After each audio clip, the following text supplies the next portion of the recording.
اپنے لیڈیز سے، اپنے لیڈر سے، کسی سے مصافحہ کرنے کی اجازت نہیں ہے اگر وہ غیر محرم ہے۔ اس کے باوجود بھی کوئی کسی کی عزت پہ حملہ کرتا ہے تو پھر اسلام کہتا ہے کہ اب اسے ہٹاؤ راستے سے، اب اسے اس کی سزا دو۔ حد باؤنڈری سے باہر ہو، حد تو باؤنڈری کا نام ہے، اسلام تو حق ادا کرنے کا نام ہے۔ وہ اسلام نماز کا نام، روزے کا نام، زکوٰۃ کا نام، حج کا نام، اخلاق کا نام اسلام ہے۔ غیر مسلم سے بھی اچھے اخلاق سے پیش آؤ، ان سے بھی محبت سے پیش آؤ۔ دو غلطیاں مسلمان سے ہوئی ہیں، ایک تو خود جانتا نہیں اور دوسروں کو اپنے اسلام کے بارے میں بتاتا نہیں، اور خود اسلام جس محبت کا پیغام دیتا ہے اس محبت کو نہ اپنے لوگوں میں عام کرتا ہے نہ اپنے غیر مسلم بھائیوں سے محبت کو عام کرتا ہے۔ نفرت کی وجہ سے، جہالت کی وجہ سے غیروں کو یہ موقع ملتا ہے کہ وہ اسلام پر اعتراضات کریں۔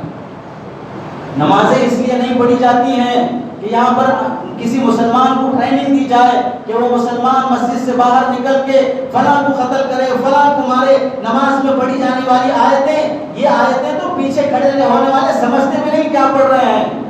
ارے پیچھے کھڑے ہونے والے سمجھتے بھی نہیں ہیں کہ امام صاحب کیا پڑھ رہے ہیں، تو پھر ان آیتوں سے یہ کہاں مطلب نکلے گا کہ فلاں کو نکل کے مارو، فلاں کو نکل کے مارو۔ اگر مسجد میں آنے کے بعد 5 دن مسلمان کو اس بات کی ٹریننگ دی جاتی ہے کہ مسجد سے باہر نکل کے غیر مسلم بھائیوں کو مارو، تو 5 ٹائم ہر ٹائم آنے والے مسلی اگر ایک کو بھی مارتے تو اس وقت ہندوستان میں کوئی غیر مسلم بھائی نہیں رہتا۔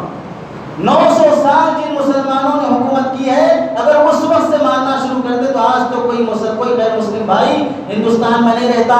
مسلمانوں کو قتل کی ٹریننگ نہیں دی جاتی ہے، مسلمانوں کو یہ ٹریننگ دی جاتی ہے وَلَا تَسُبُّوا الَّذِينَ يَدْعُونَ مِن دُونِ اللَّهِ فَيَسُبُّوا اللَّهَ عَدْوًا بِغَيْرِ عِلْمٍ۔ مسلمانوں، اللہ کے علاوہ جن لوگوں کی پوجا کی جاتی ہے تم ان پوجا کرنے والوں کو اور ان پوجا کے کرنے والے دیوتاؤں کو بھی برا بھلا مت کہو۔ تم ان کے دیوتاؤں کو برا بھلا کہو گے تو وہ جہالت میں تمہارے خدا کو برا بھلا کہیں گے۔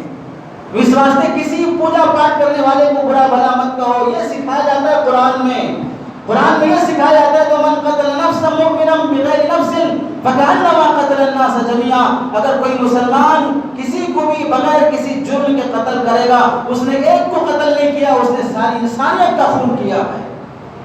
نماز کے ذریعے تو مسلمان کو حق ادا کرنے کا جذبہ سکھایا جاتا ہے۔ مسلمان مسجد سے باہر نکل کے قتل نہیں کرتا، مسجد کے باہر بیٹھے ہوئے غیر مسلم بھائیوں کو دان دیتا ہے، انہیں خیرات دیتا ہے، ان کی زندگی کی فکر کرتا ہے۔ مسجدوں پہ آنے والے صرف مسلمان نہیں رہتے ہیں، غیر مسلم بھی بھیک مانگنے کے لیے آتے ہیں۔ ان مسلمان اور غیر مسلموں کو خیرات دے کے ان کے گھروں کے گزارے کی فکر کرتا ہے۔ روزہ اس واسطے نہیں رکھا جاتا ہے کہ روزے کے ذریعے سے ہمیں جہاد میں ٹریننگ ہو۔ اگر بھوکا رکھ کر کوئی آدمی لڑنے والا ہوتا یہ تو بے وقوفی کی بات ہے۔ ارے لڑنا ہو تو کھا کے آؤ، لڑنا ہو تو پوری تیاری کر کے آؤ۔ بھوکا رہ کے کوئی ساتھ میں لڑنے کے لیے میدان میں آئے گا؟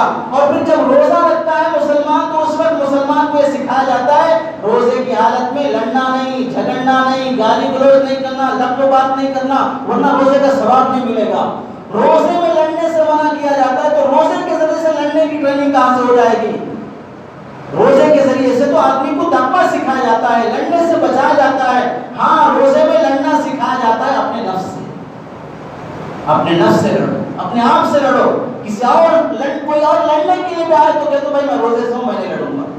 روزے میں تو یہ حکم ہے، اور کوئی پاگل یہ سمجھ جائے کہ روزے کے ذریعے سے لڑنا سکھایا جاتا ہے تو کتنی بے وقوفی ہے۔ روزے میں یہ حکم ہے کہ تمہیں کوئی لڑنے کے لیے بھی آئے تو کہو کہ میرے روزے سے ہوں، میں تم سے نہیں لڑوں گا، میں تمہارے منہ نہیں لگوں گا۔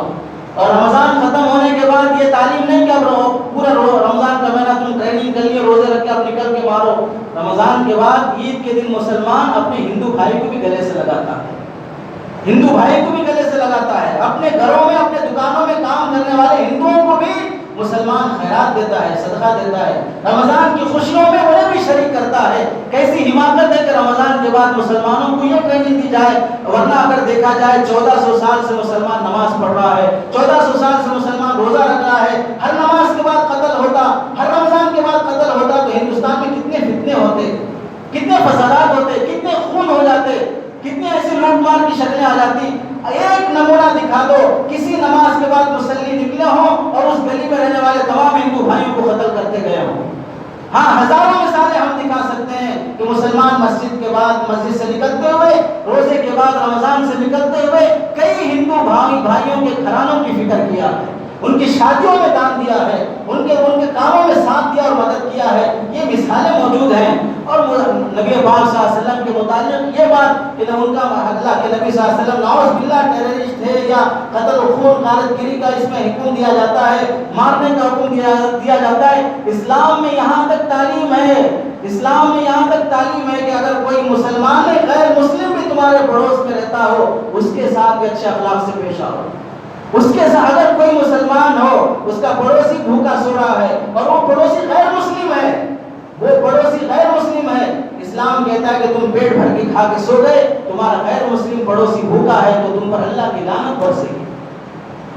تم نے اپنے پڑوسی چاہے وہ غیر مسلم ہی کیوں نہ ہو، اس کی فکر کیوں نہیں کیا ہے؟ اسلام تو حق ادا کرنے کا نام ہے۔ اور دیکھ لو، اگر واقعتاً مسلمان اگر دہشت گرد ہے، مسلمان اگر مارنے کا جذبہ رکھتا ہے، لڑنے کا جذبہ رکھتا ہے، تو یاد کر لو ورلڈ وار پہلی جنگ عظیم ہوئی اور اس میں 17 ملین لوگ مارے گئے، اور یہ مارنے والا کوئی مسلمان نہیں تھا، یہ جنگیں کرنے والی قوم کوئی اس میں سے مسلمان قوم یا مسلمان ملک اس پہلی ورلڈ وار میں شریک نہیں تھا۔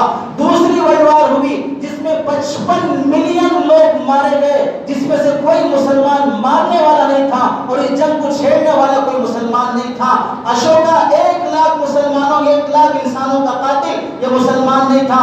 ناگاساکی میں 4 لاکھ مسلمانوں، 4 لاکھ انسانوں کو قتل کیا گیا، اور یہ ایٹمی حملہ کسی مسلمان نے نہیں کیا تھا۔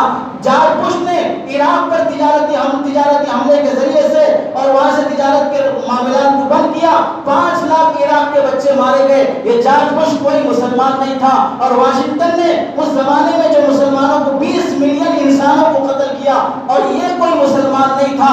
اور جتنے بھی جنگیں ہوئی ہیں فلسطین میں آج بھی مارے جا رہے مسلمان، انہیں مارنے والا کوئی مسلمان نہیں ہے۔ برما میں مسلمانوں کی موت ہو رہی ہے، وہاں مارنے والا کوئی مسلمان نہیں ہے۔ اس ملک میں گجرات میں کربلا کا میدان قائم کیا گیا، وہ قائم کرنے والا کوئی مسلمان نہیں ہے۔ اور آتے دن دیکھ لو حافظ جنید کا قتل ہوا، ایک حافظ صاحب رمضان میں تراویح پڑھا کے جا رہے ہیں، انہیں دہشت گرد کے نام پہ مارنے والا کوئی مسلمان نہیں تھا، اخلاق کو بیف کے نام پہ مارنے والا کوئی مسلمان نہیں تھا۔ اور ایسے ہی بھیڑ جمع کر کے گورکشپ کے نام پہ مسلمانوں کو قتل کرنے والے کوئی مسلمان نہیں ہے۔ آئے دن وندے ماترم کے نام پہ، گوکشی کے نام پہ، لو جہاد کے نام پہ ایک مزدور کا قتل کرنے والا کوئی مسلمان نہیں تھا۔ یہ سارے جو کچھ بھی ہو رہے ہیں کسی مسلمان سے نہیں ہو رہے ہیں۔ پھر دکھا دو تاریخ، دکھا دو ہسٹری کہ مسلمان دہشت گردی سکھاتا ہے۔ اور یاد ہونا چاہیے 6 مہینے 7 مہینے پہلے یوپی میں ایک رتھ یاترا نکلتے وقت اس پر حملہ ہو رہا تھا، تو ایک مسلمان ڈرائیور نے ان ہندو بھائیوں کو اپنے بس میں بٹھا کے بچا کے حملہ آوروں سے بچا کے لے گیا تھا، اور وہ ڈرائیور مسلمان تھا، کوئی غیر مسلم نہیں تھا۔ مسلمان تو جان بچانے کا پیغام سکھاتا ہے، جان لینے کا پیغام نہیں سکھاتا ہے۔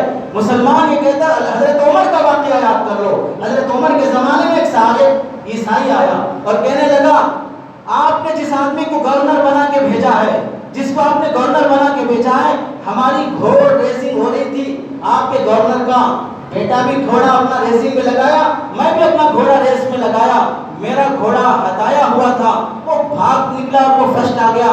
آپ نے جس کو گورنر بنایا اس کے بیٹے کو غصہ آیا کہ تیرا گھوڑا میرے گھوڑے سے آگے بڑھ گیا، اور اس نے لوگوں کے سامنے کھڑا کر کے مجھے گھوڑے مارے ہیں، اس میں میرا کیا قصور ہے، مجھے انصاف دلائیے۔